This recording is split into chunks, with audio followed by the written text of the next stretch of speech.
Voilà, il est parti. Ah oui, ça y est, il est enregistré. Allumé, voilà, parfait. Allez, on y va. Bonsoir, bonne semaine. Et nous avions vu avec Nahum au chapitre 1 jeudi soir,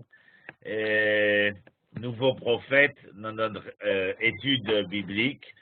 Et aujourd'hui, le chapitre 2.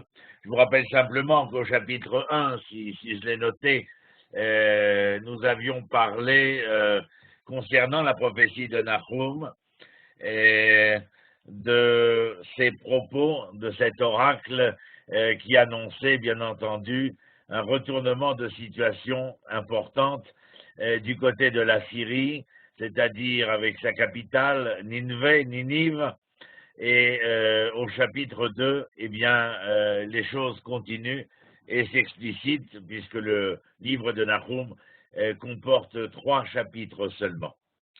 Alors il commence ainsi ce chapitre 2. Il est allé Harim, Raglé Mevaser, Mashmi Shalom, Hagi Yehuda Ragaïr, Shalmi Nedaraïr, Kilo Yosif Od, Lavor Bach, Liyahal Kulo Nichrat. Voici venir sur les montagnes les pieds du porteur de bonnes nouvelles. Quelle bonne nouvelle! Qui annonce la paix. Célèbre tes fêtes, ô Yehuda, acquitte-toi de tes vœux, car le malfaiteur ne passera plus sur toi. Il est totalement exterminé. Nous parlons bien entendu des Assyriens. Nahum dit de voir un messager apportant la bonne nouvelle seulement au moment où nous sommes certains, d'après la prophétie, que le roi d'Assyrie sera châtié, tel que nous l'avons décrit au chapitre précédent. Les Judéens, les Juifs si vous voulez, sont maintenant libres de pouvoir vivre en terroir de Judée et d'aller à Jérusalem, d'aller au temple, c'est-à-dire de pouvoir accomplir les différentes fêtes liées au temple de Jérusalem et au territoire d'Israël. Ils devront, ces Assyriens, payer la dette que l'Éternel leur avait promis, parce que s'il fut une époque, celle de Yona, que nous avons étudiée, où les Assyriens et les habitants de Ninive ont su réagir à bon escient, se remettre en cause et en question, il s'avère ici a posteriori que les choses ne furent peut-être que conséquentes d'une crainte, d'une peur, d'une frayeur, mais que l'événement ne s'est pas poursuivi au long cours et certainement pas marqué d'assiduité les comportements et les conduites des Assyriens. Alors la promesse dans ce chapitre 2, les Assyriens n'opprimeront plus Israël, ils seront trop occupés. Vous vous rappelez, j'avais terminé la dernière fois de cette manière, trop occupés à quoi faire? Eh bien à défendre le territoire assyrien contre cette nouvelle puissance montante que sont les Babyloniens, et ces Babyloniens qui vont mettre le siège devant Ninive afin de pouvoir mettre à bas cet empire qu'ils considèrent déjà comme un ex-empire, alors que Babylone s'élève vers des firmaments, en tout cas, de pouvoir et d'orgueil. Concernant la Judée, d'une certaine manière, même si les choses ne sont pas mirobolantes encore, Dieu a restauré l'orgueil de la nation, restauré la noblesse de Jérusalem, selon ce qu'elle fut précédemment. Les Babyloniens sont donc prêts à frapper la Syrie. Leurs chars, nous allons le lire, vont parcourir les rues de Ninive, créant le chaos. Le roi d'Assyrie enverra son armée, bien entendu, mais cette armée battra en retraite, elle s'enfuira. Les portes de la ville vont s'ouvrir presque d'elles-mêmes face à l'offensive babylonienne, et le palais va être, si je peux employer un terme moderne, bombardé en quelque sorte. La reine sera enlevée, ses dames d'honneur vont se lamenter sur la destruction de la grandeur de Ninive précédemment, et surtout que chacun se rappelle, dans ce que nous appelons la grandeur de Ninive, eh bien, que cette Ninive avait été calme comme un bassin d'eau, le texte décrira, mais maintenant voilà qu'il doit fuir, tandis que les ennemis les poursuivent. Et d'ailleurs, les envahisseurs ne vont pas se gêner, bien entendu, comme d'habitude, de piller l'ensemble des trésors et des richesses de Ninive. Et à ce moment-là, les Assyriens vont comprendre que non seulement la civilisation assyrienne est au plus bas, si ce n'est dire mise à terre, mais que aucune possibilité matérielle, devenir matériel, ne sera possible pour eux. Voyons un peu dans le texte, le verset 2, le destructeur s'avance contre toi, veille sur la forteresse, observe la route, affermis terrain, ramasse toutes tes forces. Et le Seigneur rétablit la grandeur de Jacob comme la grandeur d'Israël, puisque des pillards les avaient dépouillés et avaient ruiné leurs sarments. Ça, cela concerne Jérusalem et, comment dire, les retrouvailles de Jérusalem avec ces titres de noblesse. Et on voit un petit peu plus loin, j'arrive à faire passer ça, les chars tourbillonnent dans les rues, bondissent à travers les places, à les voir on dirait des torches, ils se précipitent comme des éclairs. Vous avez bien compris qu'il était question ici, dans ces versets 5, 6, 7, 8, 9, 10, jusqu'au verset 10, où j'ai terminé en vous expliquant, mais que vous retrouvez ici dans le texte, comme au verset 8, où Zab la reine est tirée de sa cachette, et au verset 10, piller de l'or, piller de l'argent infini sont les trésors. Vous voyez que c'est une cité, la capitale de la Syrie, qui est battue non seulement en brèche, je vous ai dit mise à pas, elle est mise par terre complètement, toute une civilisation qui dans son histoire, dans sa culture, eh bien, va disparaître totalement de la réalité présente de l'historiographie de l'époque et devenir un vestige. Verset 11, tout est pillé, dépouillé, ravagé, les cœurs se sentent défaillir, bien entendu, les genoux vacillent, tous les reins sont saisis de tremblements, tous les visages se couvrent de pâleur. Et bien sûr, la grande question, verset 12, qu'est-il arrivé à Ninive, qui était autrefois le siège d'une puissance mondiale, que l'on symbolise ici par le lion déchiré la proie pour ses petits, par un repère de lions. Bien voilà que Dieu y met le feu à leurs chars, à leur puissance, et va amener l'ennemi jusqu'au sein de la ville de Ninive. La Syrie ne sera plus en proie, une proie possible pour les autres nations, puisqu'elle sera, comme je vous l'ai dit, battue totalement. Verset 14, voici, je m'apprête contre toi, dit l'Éternel Tsébaoth, je brûlerai tes chars dans un nuage de fumée, tes lionceaux, le glaive les dévorera, je mettrai fin à tes rapines sur la terre, et l'on n'entendra plus la voix de tes héros. La fin d'une civilisation, celle de la Syrie. Alors que le roi se meurt, ou plutôt le roi est mort, nous dirions, vive le roi, celui de Babylone, qui va venir et installer l'empire babylonien pour de nombreuses années, et dont Israël aura aussi à souffrir, bien entendu. Au chapitre 3, c'est-à-dire le livre qui termine, vous voyez cette image que Johan nous a mis, je ne sais pas si vous voyez un peu les armées d'antan, les armées présentes, et bien entendu, rien de très réjouissant dans cela, mais le prophète est véritablement prophétique quant à la teneur et à la grandeur des civilisations. Ce ne sont pas des nations simplement, ce n'est pas des nations dont il est question, c'est véritablement des civilisations et de voir ô combien, bien entendu, nous verrons dans la suite de l'histoire avec la Grèce, avec Rome, et regardez les Assyriens, voyons Babylone aujourd'hui et nous retrouverons Babylone plus tard, elle aussi, battue en brèche. Et au chapitre 3, malheur à toi, ville de sang, qui n'est que mensonge, qui est rempli de violence et ne cesse de faire des victimes. Nahum dit malheur, il le promet, il projette le malheur à Ninive. D'ailleurs, la prophétie de Nahum concerne ce rapport à la perte de la présence de la civilisation assyrienne, à la chute de Ninive durant les 3 chapitres. Il fait savoir le malheur qui attend Ninive, qui va s'abattre sur Ninive. Il l'appelle ville de sang. Vous voyez, malheur à toi, ville de sang. Oh, Ir Damim, ville de sang. Un terme qui sera d'ailleurs utilisé plus tard par le prophète Yéreskel pour décrire Jérusalem, au chapitre 22, pour ceux que ça intéresse. Yézéchiel a vécu à peu près 200 ans après Nahum.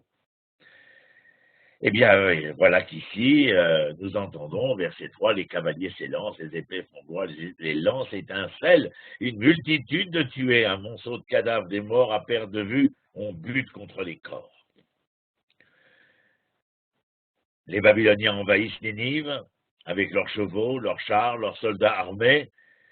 Et ils pouvaient, comment dire, d'une manière peut-être diplomatique, avoir essayé de créer un climat qui ferait, je dirais, baisser les armes du côté assyrien. Nous connaissons ça dans la géopolitique et surtout dans les événements diplomatiques de ces 100 dernières années, comment il est possible, comment dire, de permettre à celui que l'on veut attaquer, eh bien, de le mettre en confiance et à ce moment-là, de pouvoir l'envahir et l'étrangler d'une manière plus probante. Et voilà le fruit de, verset 4, voilà le fruit de nombreuses débauches de la courtisane séduisante de grâce, si experte en sorcellerie, qui perdait les peuples par ses débauches et les nations par ses magies. Voici, je m'apprête contre toi, dit l'Éternel, je vais rabattre la traite de ta robe sur ton visage, montrant ainsi ta nudité aux nations, ta honte au royaume. C'est bien entendu, ceci est dit vis-à-vis de Ninive, et je jetterai sur toi des ordures, je te rendrai méprisable et je te donnerai en spectacle. Voilà, Ninive est ruinée au verset 7. Qui te plaindra?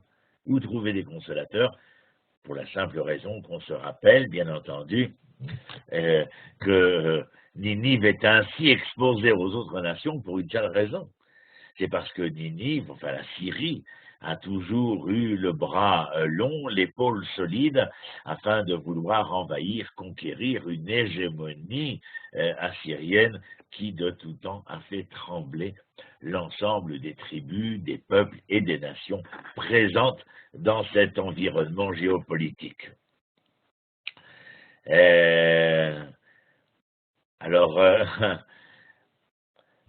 verset 10, pourtant, elle aussi a pris le chemin de l'exil, emmenée en captivité. Elle aussi a vu ses petits enfants écrasés à tous les coins de rue, ses notables répartis par le sang, et tous ces grands chargés de chaînes, c'est-à-dire l'exil inhérent à cela. Et en vérité, ce que le prophète vient exprimer ici, c'est que la grandeur de cette civilisation est comparée à un moment donné dans le texte, et bien véritablement à une prostituée qui ne sait plus comment faire pour sauver son corps, et qu'en fin de compte ce corps n'est pas sauvé, il est emmené en exil, dégradé véritablement, tombé en désuétude, et il ne pourra plus opprimer le monde. Ninive, dirait-on, je vous ai en tout cas écrit, Ninive n'est pas mieux que Alexandrie, ici appelée Noamon. Vous voyez au verset 8, vaut-tu mieux que Noamon qui trônait parmi les bras du Nil? Ils étaient une ville grande et puissante, mais ils ont également été conquis par Nabuchodonosor, c'est le maître de Babylone. Ce qui arriva à Alexandrie, eh bien, arriva à Ninive. Ninive disparaîtra comme si elle n'avait jamais existé.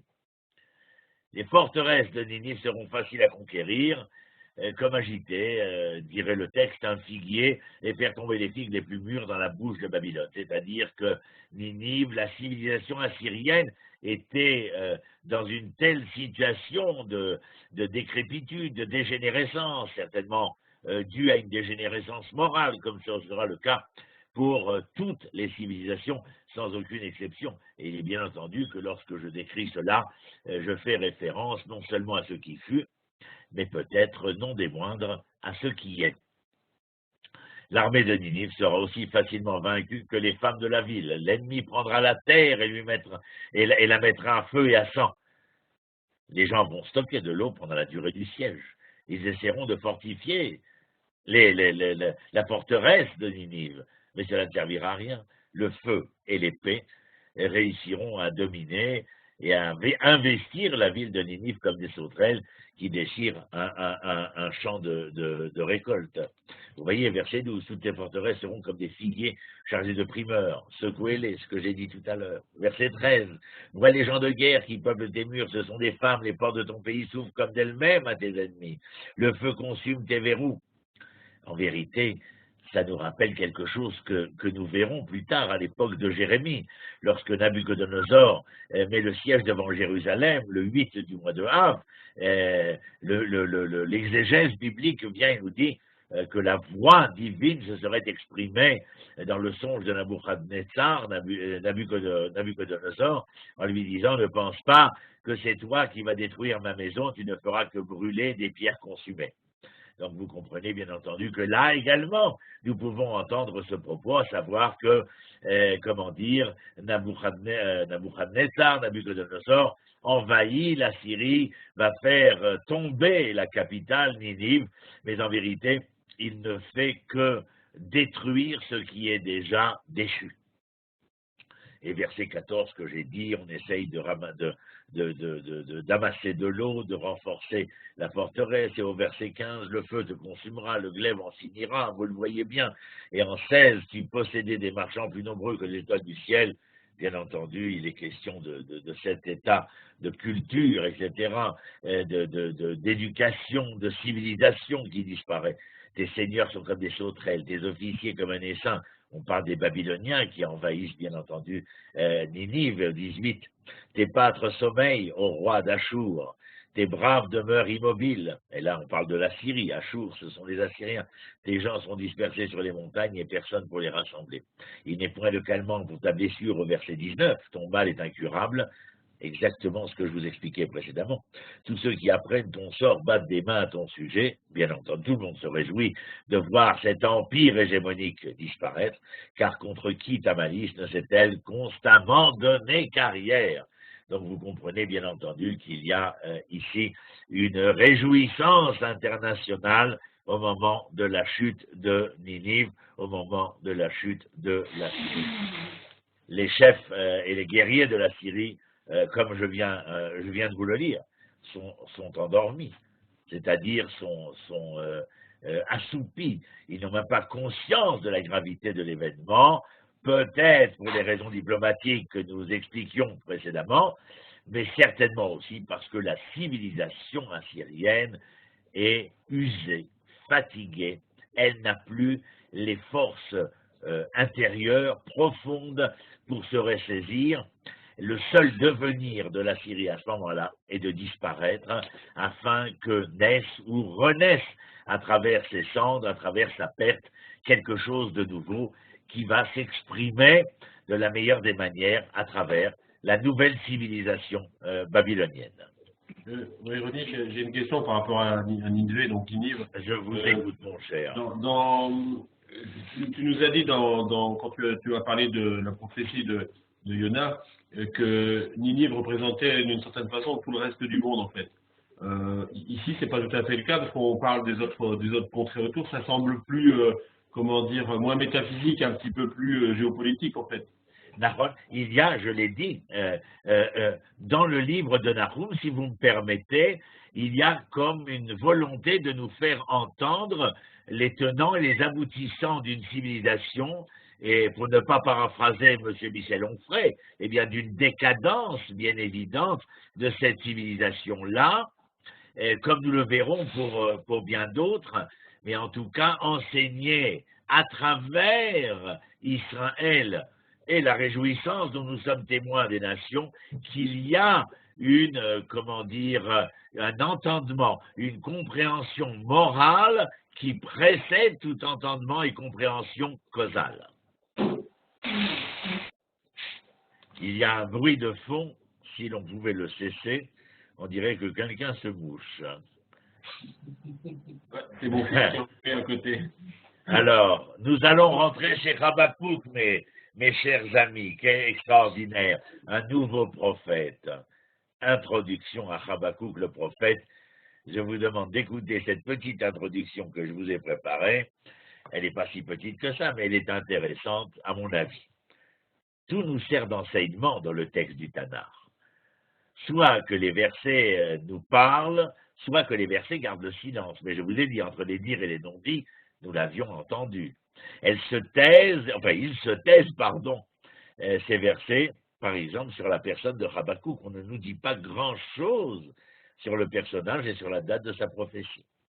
Les recherches minutieuses, à chaque fois je vous le rappelle, les critiques bibliques ont abouti à des conclusions plus ou moins contradictoires contre le temps où le prophète écrivit. Lorsque les données de la parole sont assez claires, bien évidemment pour nous, eh bien, cela nous permet de situer la prophétie dans le temps et dans l'espace.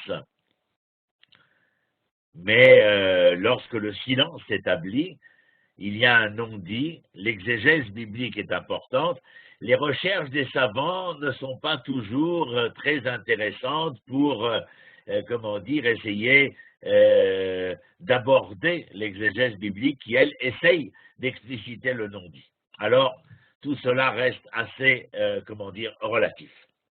D'après certains indices, il serait pourtant assez probable que Habakkuk va prophétiser sous le règne de Josias. Deux circonstances vont pouvoir nous confirmer cette affirmation. D'abord, l'idolâtrie d'Israël n'est pas mentionnée dans Habakkuk. C'est déjà une chose pour faire un parallèle avec le règne de Josias.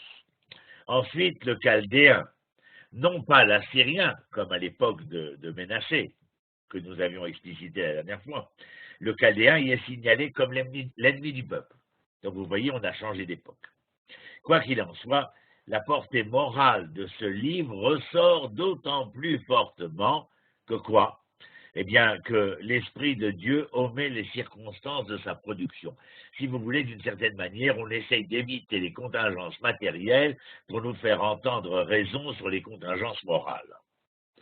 On nous décrit le caractère de la conduite de l'histoire par l'Éternel, enfin à travers les hommes bien entendu, mais comment le regard de l'Éternel ne quitte jamais la terre d'Israël du début de l'année à la fin de l'année, est-il écrit.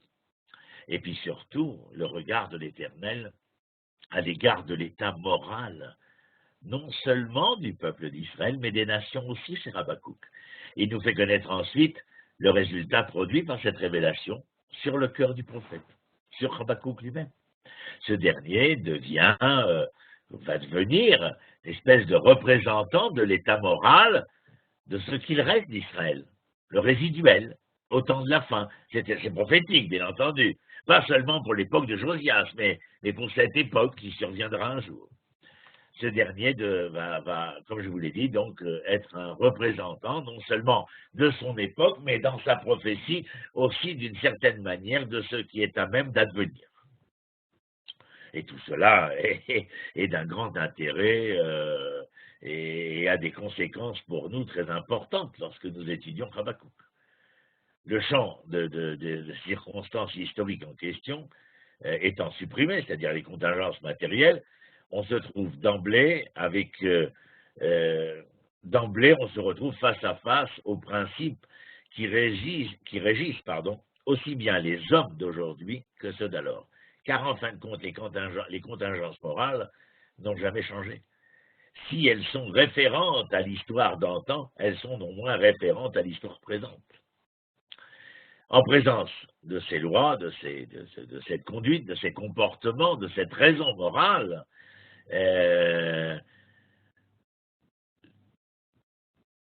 on vient confirmer, la direction, le gouvernement et le sacré du caractère de l'historiographie et de l'historiosophie. C'est-à-dire comment l'histoire s'écrit et quelle est la leçon de cette histoire qui s'écrit. Et à ce moment-là, vous verrez dans Habakkuk, à mon avis, on ne peut que tomber en affection devant la perfection, de la conduite de cette histoire. L'état moral au milieu duquel va vivre Habakkuk est le suivant. On va le découvrir, mais je vous fais un résumé. En Israël, tout un cortège de vices sans qu'il soit fait mention d'idolâtrie. Comme chez Tzfania, le prophète, chez son ennemi le Chaldéen. Une idolâtrie grossière, mais dominée par l'exaltation de l'homme. Chez le prophète, un esprit indigné et un cœur affligé, mais n'oublions pas, il est le prophète éclairé par l'enseignement divin.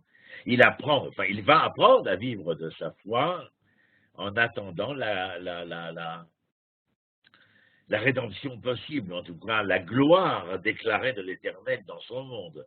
Mais il va aussi déborder de louanges avant d'avoir reçu les choses promises par l'Éternel à son prophète. Alors je vous l'ai dit, l'analogie entre les jours de Habakkuk et les nôtres est frappante. Et par là, sa prophétie acquiert pour nous une immense importance. Cette remarque est confirmée par le fait que,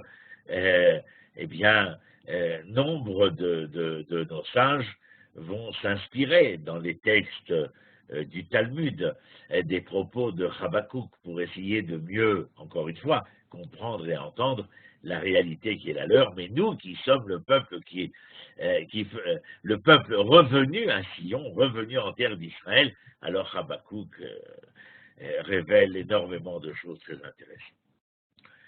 Et d'une certaine manière, il y a un accord constant entre les diverses parties de la parole de l'Éternel. Elles forment un tout, et ça c'est important, un ensemble sur lequel il est important d'insister. Et parce que contrairement, avant de commencer le premier chapitre, contrairement à la critique biblique, je veux affirmer, en tout cas c'est mon opinion, ma croyance, ma foi, que le texte biblique fait partie d'un ensemble, fait partie d'un tout, et que l'on ne peut pas venir ici et commencer à découper, à partager. Vous le verrez avec moi. On va rentrer dans le chapitre 1, pardon. À chaque fois, il faut que je tourne mes pages de préparation. Vous imaginez que je ne récite pas tout ça par cœur. Et nous arrivons chez Habakkuk.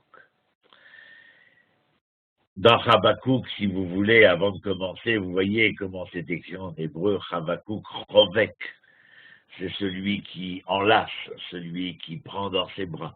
Rovek. Amasa Asher Chaza Habakkuk Hanavi, l'oracle, la prophétie que le prophète Habakkuk perçut dans une vision. Hadana Adonai, Shiv'ati velotishma, Ez'ak elecha Hamas velotoshia. Jusqu'à quand, Seigneur, t'implorerai-je sans que tu entendes mon appel? Crierai-je vers toi violence sans que tu prêtes secours? Je vous rappelle que le mot violence ici se réfère au mot Hamas, un mot que nous connaissons bien entendu, je ne rentre pas dans le détail. Le Hamas est déjà explicité à l'époque de Noé. Lorsque le monde va être détruit par le déluge, c'est parce que la génération est une génération de Hamas, de violence. Mais de quelle violence parlons-nous? Hamas, en hébreu, pourrait vouloir venir nous dire qu'il y a un non-respect de la propriété d'autrui, de la propriété du prochain. Et le Hamas est donc cette expression qui viendrait nous faire entendre que l'autre, celui qui adhère à cette définition, eh bien, se refuse à reconnaître la propriété de son prochain. Intéressant, n'est-ce pas? Je vous laisse songeur. Pourquoi me laisses-tu voir l'iniquité et restes-tu témoin de l'injustice? Ben, vous voyez, si on pensait traduire Hamas par violence, le verset 3 vient et nous dit Lama tireni aven ve'amal tabit ve'shod ve'hamas lenegdi. Encore une fois, shod ve'hamas. Il traduit le texte français, l'oppression et la violence. Aval, c'est véritablement par rapport au début du verset. Pourquoi me laisses-tu voir l'iniquité et restes-tu témoin de l'injustice? Voilà ce que veut dire shod ve'hamas. Shod, ce n'est pas l'oppression. Shod, en hébreu moderne, par exemple, un hold-up s'appelle shod. C'est-à-dire venir voler ce qui est la propriété d'autrui. Vous comprenez? Le rapport ainsi entre shod et hamas. C'est d'un côté prendre le bien de l'autre, et dans hamas, avoir pu prélever le bien de l'autre, car je ne reconnaissais pas à l'autre le droit d'en être le propriétaire. Intéressant. La pression et la violence triomphent sous mes yeux, partout éclatent des disputes et sévit la discorde. Aussi la loi est-elle paralysée, le droit ne se manifeste-t-il plus jamais? Oui, le méchant circonvient le juste, aussi ne rend-on que des sentences perverses. Comme chez Nahum. Le texte, vous voyez, ne dit pas grand-chose sur Habakkuk, bien entendu. Mais Habakkuk, ici, crie à Dieu. Quand il crie, il s'exclame, combien de temps allons-nous devoir supporter la violence avant que nous soyons sauvés?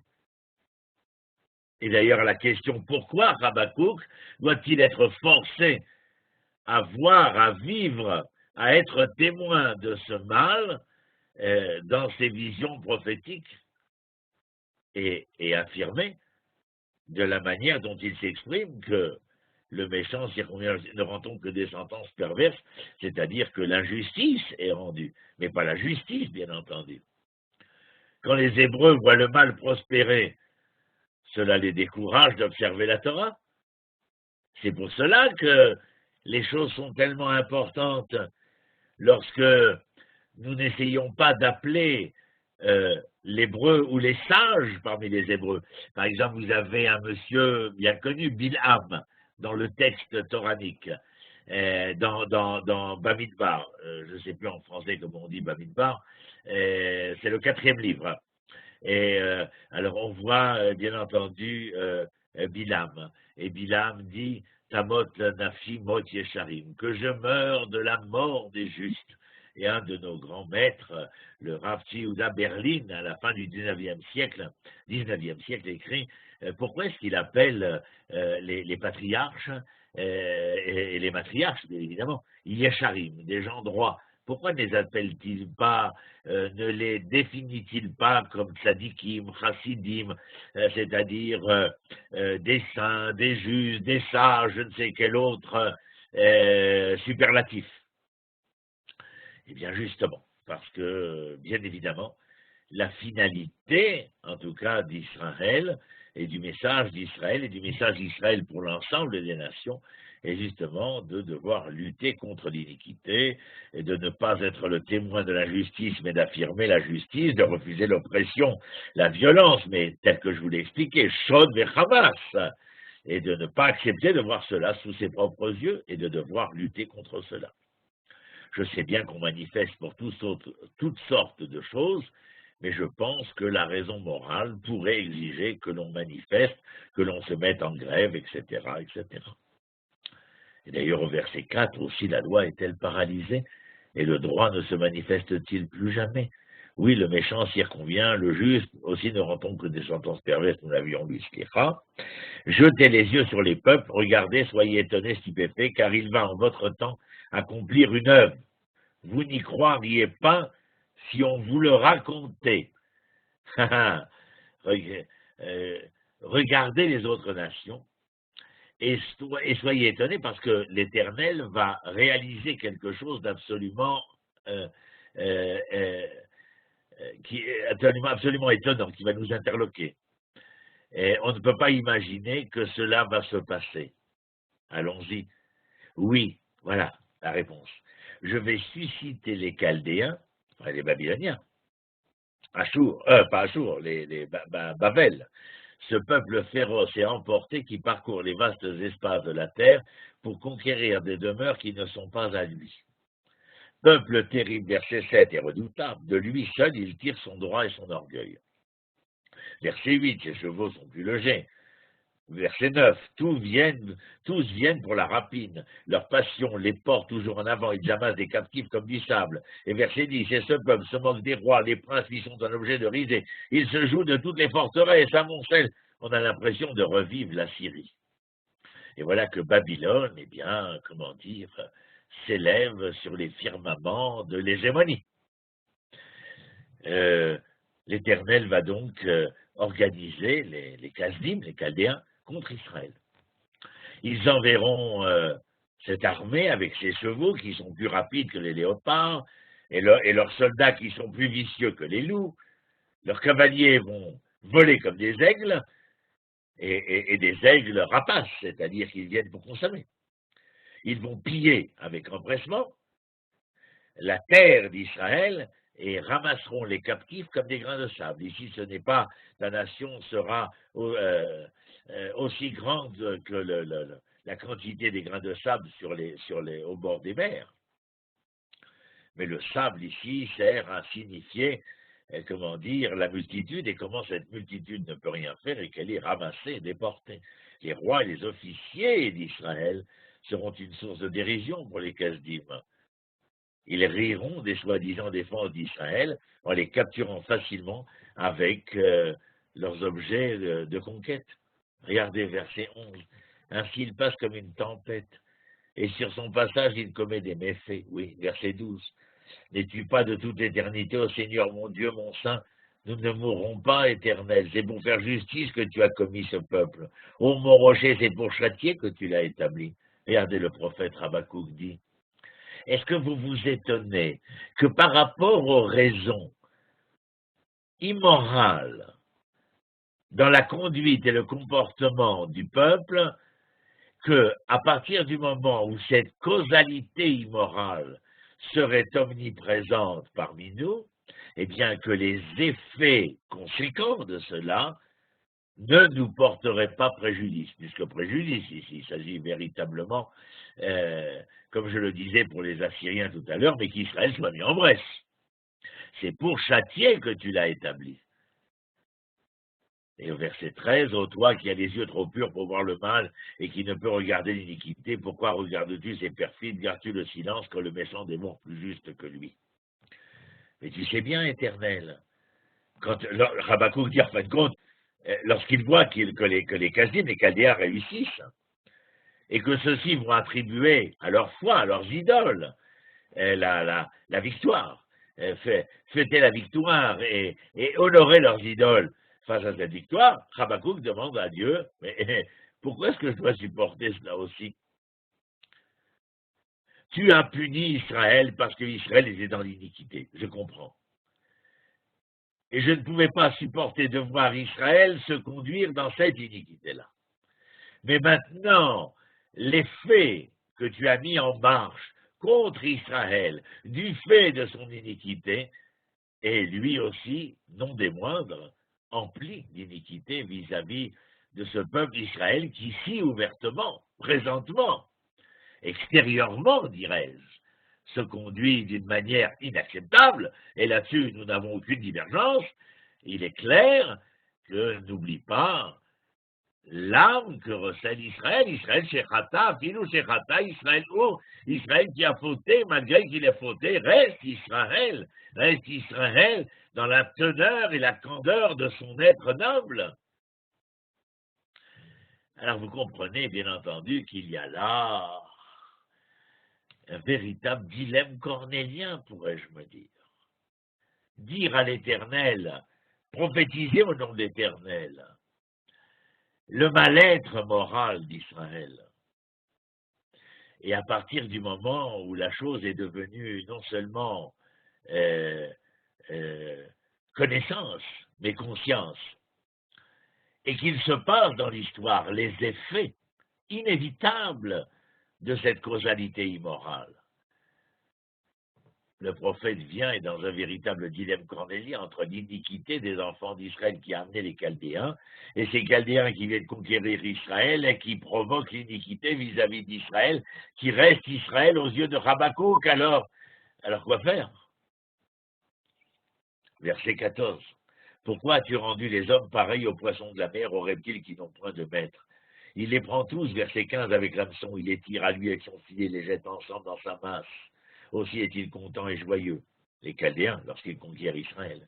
Aussi emploie-t-il des sacrifices, comme je vous le disais, à son filet, brûle-t-il de l'encens à sa nasse, verset 17. Est-ce une raison pour qu'il vide et recommence sans cesse à égorger des peuples sans pitié? Les Harok Goyim lo Yahmol, il y a quelque chose d'intéressant, je vous dis ce que j'ai écrit. Contrairement à leurs idoles, toi, Éternel, tu ne mourras jamais. Tu es éternel. l'Éternel peut avoir mis ce siège contre Israël comme un châtiment. Mais pourquoi devrait-il regarder, je vous le disais tout à l'heure, les Hébreux être punis par des envahisseurs qui sont encore pires? L'Éternel a fait le peuple comme le poisson et Nabuchodonosor comme un pêcheur. Vous aviez compris la métaphore, bien entendu. Il les ramasse à volonté. Nabuchodonosor est content de sa prise et il remercie ses idoles parce qu'il pense qu'elles sont la cause, en tout cas, de sa victoire, comme nous l'avons dit. Et Habakkuk, non seulement, je rajouterai, par rapport à ce que j'ai dit précédemment, que Habakkuk ne peut supporter un tel événement, mais qu'il dit en fin de compte à l'Éternel, et peut-être que là c'est encore plus fort, comment toi l'Éternel, que moi Habakkuk, je sois dans ce dilemme dont je vous entretenais, mais que toi l'Éternel, tu acceptes d'avoir à supporter cela, cela reste, une énigme chez Habakkuk, pour Habakkuk concernant l'Éternel, mais non des moindres, une énigme chez lui. C'est-à-dire, je répète pour ceux qui n'auraient pas entendu, qu'il y a là un dilemme, comme je l'ai appelé, entre le fait que Israël doit payer le prix de ses incartades, de ses erreurs, mais au moment où le prix doit être payé, pourquoi le prix est aussi cher? Voilà. Donc, véritablement, la question s'est posée en Égypte. Elle s'est posée au moment de nos rencontres avec les Assyriens. Elle se pose dans ce début de notre rencontre avec les Babyloniens. Et nous n'en avons pas terminé parce que, bien évidemment, la question reste à poser. Mais vous voulez que je vous dise, la question reste posée encore et toujours à l'heure où nous parlons. Chapitre 2 de notre cher nouveau prophète, Monsieur Habakkuk. J'avance sur le verset. Habakkuk va... allons-y, je vais le lire d'abord. Je veux me tenir à mon poste d'observation. Je veux me placer sur le fort du guetteur, c'est-à-dire en hauteur, pour regarder au loin et voir ce que Dieu me dira et ce que je pourrais répliquer au sujet de ma récrimination. Ce que nous venons d'entendre et sur quoi nous nous sommes entretenus. Alors, si d'une certaine manière, Habakkuk a besoin de monter au guet afin d'avoir une vue d'ensemble plus importante, en disant à l'Éternel, d'une certaine manière, je ne quitterai pas cet endroit, ce guet, jusqu'à ce que vous m'ayez répondu à ma question. Habakkuk, je vous rappelle, demande pourquoi les méchants restent impunis et pourquoi Israël est ridiculisé par des êtres aussi terribles, cruels, immoraux, qui prétendent à ce moment-là que la justice serait la justice divine selon leurs idoles, et qu'en vérité la justice divine de l'Éternel, chez Habakkuk, paraît, exagérée en quelque sorte, exacerbée, et donc pour lui elle serait comme une injustice. Et Dieu va lui répondre. Verset 2. Le Seigneur me répondit et dit, mais par écrit la vision. Grave-la distinctement sur les tablettes afin qu'on puisse la lire couramment.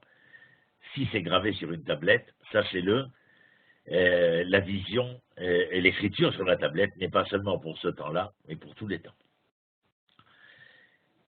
Car encore que cette vision ne doit s'accomplir qu'au temps fixé, elle se hâte vers son terme et elle ne mentira pas. Si elle diffère, attends-la avec confiance, car certes, elle se réalisera sans trop tarder. Vois, elle est enflée d'orgueil, son âme, elle n'a aucune droiture, mais le juste vivra par sa ferme loyauté. Iné, oufla, lo yeshara nafshobo, vetzadik, phrase célèbre, be'emunato ichye. Le juste vivra par sa ferme loyauté, par sa foi. Vous vous rappelez comment je vous avais décrit la foi? La foi, c'est Emouna, Amin, Neeman, Emet. Amin, la fidélité, la confiance, Neeman, la fidélité, Emet, la vérité. Lorsque l'on veut parler de la foi, il faut avoir en arrière-fond cet entendement de la confiance, de la fidélité et de la vérité.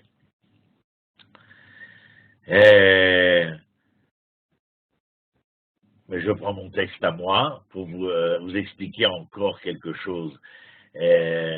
Donc, d'une certaine manière, Dieu répond à Habakkuk dans cette vision et qu'il doit transcrire sur une tablette. Et il dit à Habakkuk que dans son avenir, un autre prophète recevra une prophétie sur la chute de Babylone et le salut d'Israël.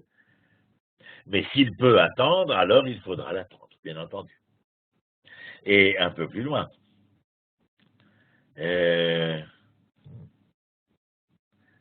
Nous avons dit qu'un juste vit de sa foi, l'arrogant n'aura pas de fiabilité et il ne peut, jamais être assez heureux, enfin être en quête de ce bonheur tant attendu si Israël venait à vouloir ressembler à toutes les autres nations. Essayons de lire dans le texte.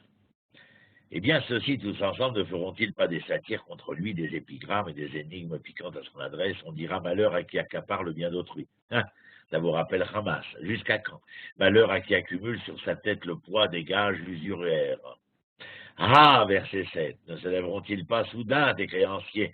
Ne se réveillent-ils pas tes bourreaux? À ton tour, tu seras leur proie. Car de même que tu as dépouillé, toi, des peuples nombreux, toutes les autres nations te dépouilleront à cause du sang humain. Vous sentez la prophétie concernant la civilisation de Babylone. Tes cruautés qu'ont subi les pays, les cités et ceux qui les habitent. Un peu comme nous avions entendu à propos des Assyriens. Malheur à qui amasse au verset 9 pour sa maison un bien mal acquis et rêve d'établir son nid sur les hauteurs pour échapper au coup de l'adversité. Je n'entends pas cela seulement pour les Babyloniens. J'entends cela pour Israël, pour les Babyloniens, mais j'entends cela pour l'ensemble des nations. Tu as décrété la honte de ta maison, en fauchant des peuples nombreux, tu t'es condamné toi-même. Alors bien sûr que dans le verset 10, on a l'impression véritablement que le propos s'adresse, la prophétie de Habakkuk, aux Babyloniens. Tu as décrété la honte de ta maison, en fauchant des peuples nombreux, tu t'es condamné toi-même. Je ne sais pas à quoi vous pensez en lisant le verset 10, mais je peux vous dire qu'il y a un nombre de civilisations qui viennent s'adapter sur ce verset, et dans les temps présents qui sont les nôtres, quelles sont ces nations qui ont fauché des peuples nombreux et qui se sont condamnées elles-mêmes comme civilisation à être peu à peu déçues, à disparaître peu à peu dans le flot de l'histoire? Oui, la pierre dans le mur crie contre toi, et le chevron dans la charpente lui donne la réplique. Malheur à qui bâtit une ville avec le sang et fonde une cité sur l'iniquité. Voyez, non seulement la guerre est mise au rebut, mais bien entendu que la raison immorale est elle aussi mise au rebut. Ah, voici, cela émane de l'Éternel, c'est que les peuples travaillent pour le feu et les nations s'exténuent au profit du néant. Ce néant, ici, ça veut dire que ce que nous élaborons, non pas qu'il n'y a pas de nécessité, de nécessaire liberté à l'évolution, au développement technologique, scientifique, etc., etc. Mais lorsqu'il dit que les peuples travaillent pour le feu et les nations s'exténuent au profit du néant, allo ine me'et Adonai Tsebaot, vaïgouamim bedehesh, ou leumim bederek yafu. C'est-à-dire que, en vérité, est-ce que foncièrement, le développement, l'évolution, l'avancée référente de la science ou de la technologie, qui sont nécessaires pour la liberté de l'homme, est-ce que l'homme est capable de la rendre libre, c'est-à-dire d'amener cette liberté à devenir, l'obédience de l'homme, et où je parle d'une liberté qui n'est pas de faire ce que l'on veut, mais la liberté de pouvoir mettre en œuvre, l'identité morale de l'humanité et donc concernant Israël, l'identité morale d'Israël, non des moindres.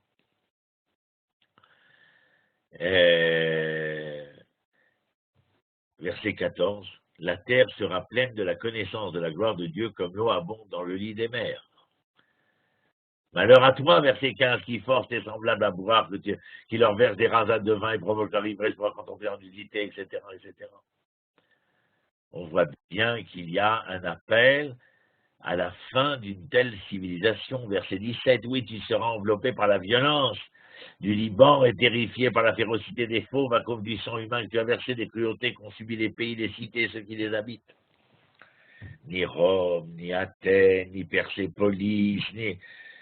On ne va pas tous les citer, mais il est clair ici que nous sommes en plein propos qui fait la une de tous les journaux, de toute la presse, quand un livre particulier, mais plusieurs livres, plusieurs auteurs s'attachent à vouloir nous faire entendre aujourd'hui, 21e siècle, que la civilisation judéo-chrétienne agonise.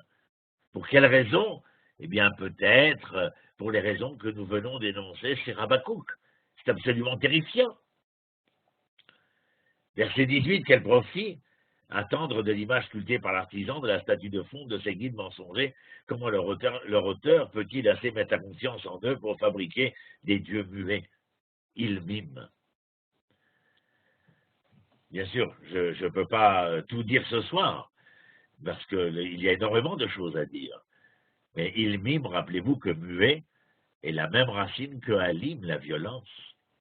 Et dans une société où l'on vient faire valoir, plus que d'habitude, la notion de communication, et où cette communication n'est pas véritablement la communication du face-à-face, on a l'impression que le dialogue de muet, pas de sourd, le dialogue de muet est beaucoup plus omniprésent et qu'en conséquence, lorsque la communication n'est pas communicante, il y a à penser que les risques sont énormes pour ce qui concerne la violence à venir.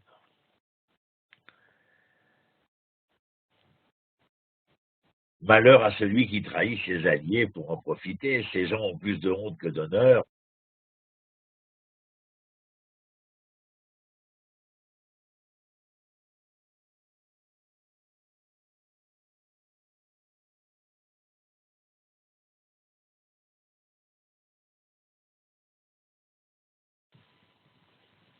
On a perdu Rodiacris, a priori. Oui, j'ai l'impression, oui.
Pascal Henry, est-ce que vous entendez? Oui, je téléphone à Ronnie pour savoir ce qui se passe. D'accord, merci.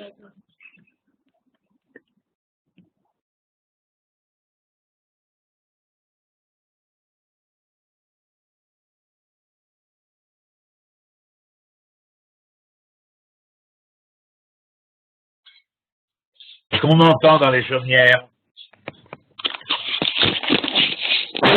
De nouveau, oui. Ça y est, Il y c'est a eu un revenu. problème. Il y a eu un problème. Est-ce que vous pouvez, Pascal, tu peux faire avancer le texte parce que moi, j'ai plus la main. Alors, je vais te la redonner tout de suite, Rodi. Oui, parce qu'on a le dernier chapitre de Habakkuk, s'il te plaît. Voilà, c'est revenu. Normalement, c'est bon. Là. Voilà, alors j'y vais.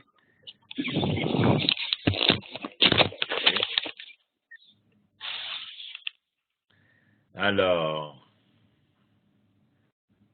voilà, on passe au chapitre 3, et donc je continue ce chapitre 3 qui va nous amener vers les conclusions de Habakkuk. Prière du prophète Habakkuk sur le mode des chigonotes, c'est-à-dire chigionotes. On va voir. Seigneur, j'ai entendu ton message et j'ai été pris de crainte. L'œuvre que tu as projetée, Seigneur, fais-la surgir au cours des années. Au cours des années, fais-la connaître. Mais au milieu de la colère, souviens-toi de la clémence. Vous voyez, il y a dans cette prière quelque chose qui nous rappelle le chapitre précédent. Il y a une manière aussi de s'excuser de la part de Habakkuk ici.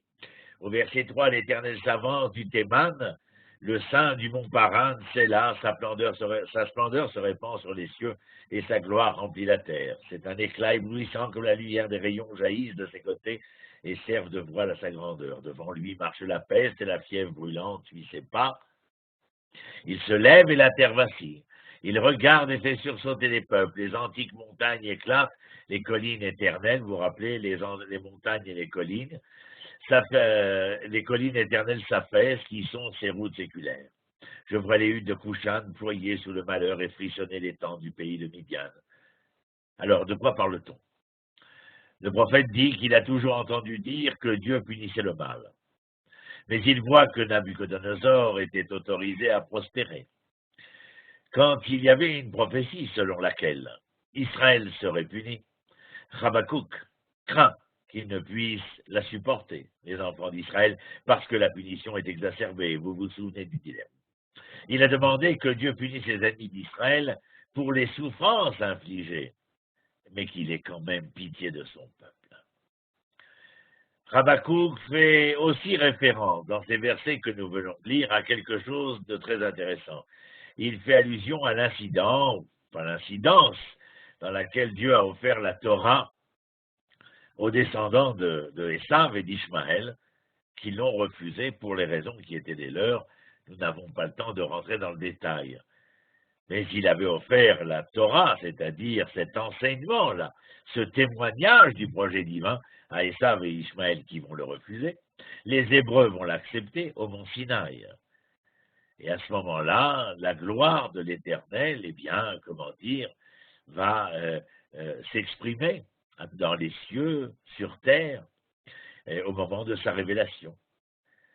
La puissance de l'Éternel, normalement cachée, va pouvoir se faire jour. On est presque dans un moment d'éternité où l'ange de la mort, aurait été détourné et d'autres êtres célestes se tiendraient prêts pour accomplir le commandement de l'Éternel. Regardez ces versets. Verset 10, à ton aspect, elle tremble les montagnes, les eaux roulent impétueuses, l'abîme fait retentir sa voix, élève ses vagues jusqu'au ciel. Le soleil, la lune s'arrêtent dans leur orbite à la lumière de tes traits qui volent à la clarté fulgurante de ta lance. Dans ta fureur, tu piétines la terre, dans ton courroux, tu broies les nations, tu marches au secours de ton peuple, au secours de ton élu. Tu abats les sommités dans la maison du méchant, de la base au fait, tu la démolis. C'est là, c'est une manière de parler aussi de l'Éternel. C'est-à-dire que Dieu est en quelque sorte celui qui va rendre justice dans le monde ou faire en sorte que la justice divine puisse s'exprimer, et s'exprimer bien évidemment à travers le fait que le peuple d'Israël puisse retrouver sa grandeur d'antan. Oh, non pas en puissance et en pouvoir, bien entendu. Mais retrouver sa grandeur d'antan, ça veut dire pouvoir se retrouver lui avec lui-même et de pouvoir retrouver son terroir, sa terre, qui permettrait à cette multitude, lors de son rassemblement, la relation entre l'homme et la terre, de pouvoir permettre au témoignage qui est le sien, de pouvoir s'exprimer du mieux possible. Alors tous ces versets de Habakkuk Verset 13, tu marches au secours de ton peuple, au secours de ton élu, etc. Nous l'avons vu. Verset 14, tu transperces avec leurs propres traits ces premiers dignitaires qui s'élancent comme l'ouragan pour me perdre. Ils triomphent déjà, contents dévorer le faible dans l'ombre. Habakkuk a l'inspiration profonde que l'injustice ne peut être finale. C'est un optimiste prophétique, bien entendu, parce qu'il est porteur de la parole de l'Éternel. Et dans cette parole, il affirme que le bon, le bien et la vérité seront. Tout simplement, seront. Verset 17. C'est qu'on ne verra pas fleurir le figuier ni les vignes donner des fruits, l'olivier refusera son produit, les champs leurs tribus nourriciers, plus de brebis au bercail, plus de bœufs dans les étables. Et cependant, moi, grâce à l'Éternel, je retrouverai le bonheur. Je me délecterai en Dieu qui me protège. Au verset 17, nous serons dans des situations absolument difficiles, des turpitudes, des vicissitudes insupportables, et cependant moi, grâce à l'Éternel, Ve'ani Badonai Eloza, Agila Beloishi, retrouverai le bonheur, je me délecterai en Dieu qui me protège. Pourquoi? Comment? Adonai Elohim Reili, Dieu mon Seigneur est ma force. Il rend mes pieds agiles comme ceux des biches et il me fait cheminer sur les hauteurs. Peut-être est-ce là les versets qui ont accompagné Israël pendant 2000 ans d'exil. Pas seulement peut-être. Si ce n'est pas ces versets-là, en tout cas c'est ceux qui lui ressemblent. Parce qu'ils ont permis à Israël de traverser toutes les méandres de l'histoire envers et contre tous les aléas auxquels nous avons été confrontés. On ne verra pas fleurir le figuier, ni les vignes donner des fruits. Nous serons jetés, comme dira Yézéchiel, dans le désert des peuples. L'olivier refusera son produit et les champs leurs tribus nourriciers. Nous serons affamés, assoiffés. Plus de brebis au bercail, plus de bœufs dans les étables. Véritablement dans une situation qui est des plus critiques, qui est à même de nous emmener vers la fin de vie totale. Et cependant, moi, grâce à l'Éternel, ce que nous avons expliqué plus tard, les puissants, apparemment, seront humiliés devant l'Éternel, car il contrôle le monde et Habakkuk en a l'air, est entièrement persuadé de cela. Que comme je le disais tout à l'heure, le bon, le bien, la vérité devront triompher. Oui, il y a un optimisme flagrant qui transparaît dans l'ensemble des prophètes que nous voyons. Et je crois je n'ai pas menti en disant tout à l'heure, en ouverture de Habakkuk, qu'il y a chez Habakkuk quelque chose d'absolument extraordinaire qui nous fait entendre et comprendre les relents de son histoire sous Josias comme des relents d'historiographie dans ce que nous vivons au quotidien. Voilà, on a réussi à rattraper le retard et comment vous dire, eh bien, la semaine prochaine, nous allons aller plus loin encore après Habakkuk. Nous avons fait les 3 chapitres et nous allons rencontrer un prophète. Je regarde combien de chapitres il y a. Sphania, pour ceux qui le connaissent, Séphonie, Séphania, tout dépend, lui aussi avec 3 chapitres. Mais vous voyez, nous avons du pain sur la planche et en tout cas, cette épopée que nous vivons et que nous menons, eh bien, ne peut que, nous réjouir et nous satisfaire sur cette découverte de la connaissance et de la prise de conscience pour que nous soyons les témoins de ce bon, de ce bien et de ce vrai dont nous sommes responsables pour demain. Non, pas pour demain, pour aujourd'hui. Des questions? Non. Ne vous précipitez pas. Mais je vous connais maintenant, ça y est, j'ai l'habitude. Je vous connais, vous ne résistez pas. Vous êtes dans le non-dit. Alors vous vous rappelez, entre le dire et le non-dire, le dire dit ce qu'il a à dire, bien entendu, mais dans le non-dit, il y a quelquefois beaucoup plus à dire que dans le dire lui-même. Je vous avais raconté, je crois, une fois, que quand j'ai rencontré mon épouse, je suis resté pantois, si ce n'est quoi. Et elle me dit, mais toi, le conférencier si bavard, tu n'as rien à dire. Je dis, il y a plus à dire dans ce que je ne dis pas que dans ce que j'aurais à dire. Je crois que c'est là qu'elle a dû craquer. Mes chers amis, je vous souhaite une bonne semaine. que ces paroles prophétiques nous accompagnent et qu'elles puissent faire de chacun de nous les ambassadeurs de ce mieux et de ce meilleur tellement évident chez Habakkuk, mais qui doit aller tout autant chez chacun de nous. Voilà, alors rendez-vous donc avec l'Ilmod et Ronnie donc jeudi prochain, donc 20h30 heure française. Alors, on revient sur les horaires classiques. Ceux qui ont des soucis de communication avec l'Ilmod doivent se rapprocher de Johan. Hein, donc c'est Johan qui gère les mails et les inscriptions pour la partie francophone en fait. Hein. Donc voilà. Hein, et si vous voulez des infos sur Johan, bah, vous pouvez me le demander à moi sur mon Facebook. Hein. Voilà, je vais couper l'enregistrement. Merci à vous tous. Merci, bonne soirée. Bonne Bonne semaine. semaine. Shalom, shalom.